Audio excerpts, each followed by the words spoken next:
Things change. Does this prove God exists? Let's consider.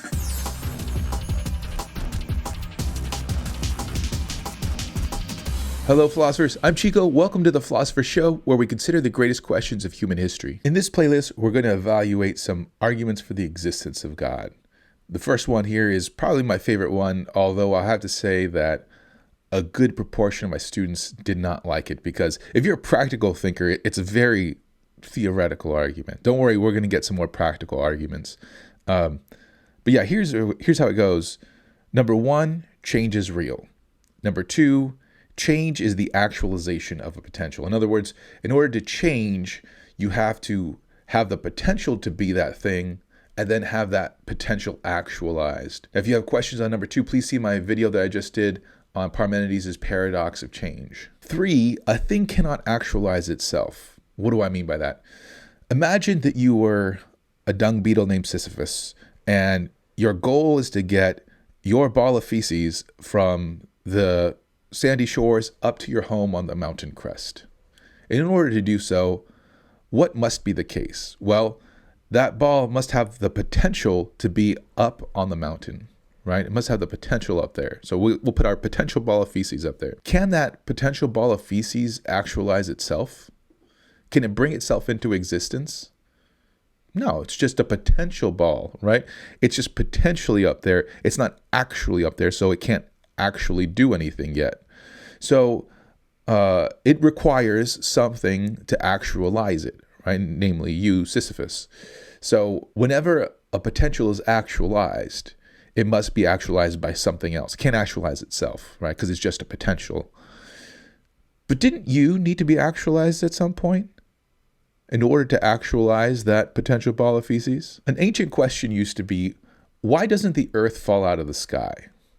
If you think about it, everything that you drop falls.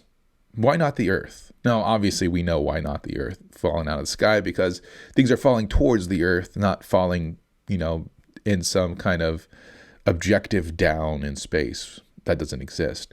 But if you were in pre-scientific times, this would be a legitimate question.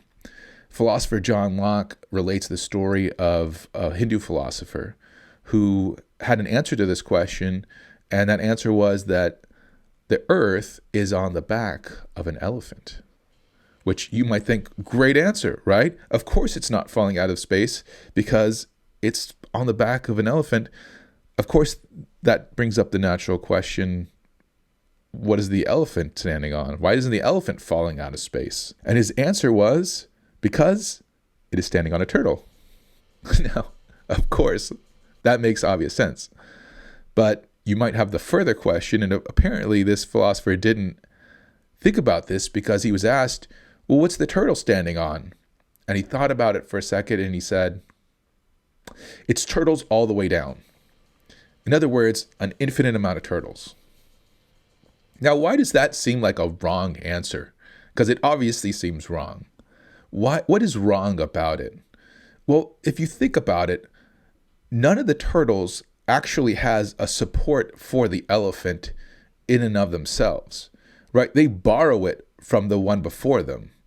And if you look at an infinite series of turtles that are borrowing from each other, and none of them are standing on a floor to get the actual support, then you should have just an infinite series of turtles falling out of space, right? Nobody in the infinite series actually is able to hold anything up.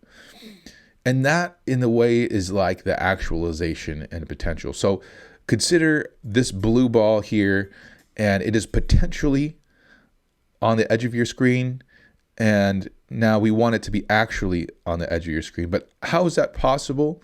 Well, it's only possible if, let's say, we have a red ball that actualizes that potential. And the red ball, before it could actualize that potential, it was just potentially over there by the blue ball. So in order for it to do that, right, it's still just potential. It itself needs to be actualized to be over there by the blue ball. So we have this green ball. And now the green ball introduces this actuality into the chain.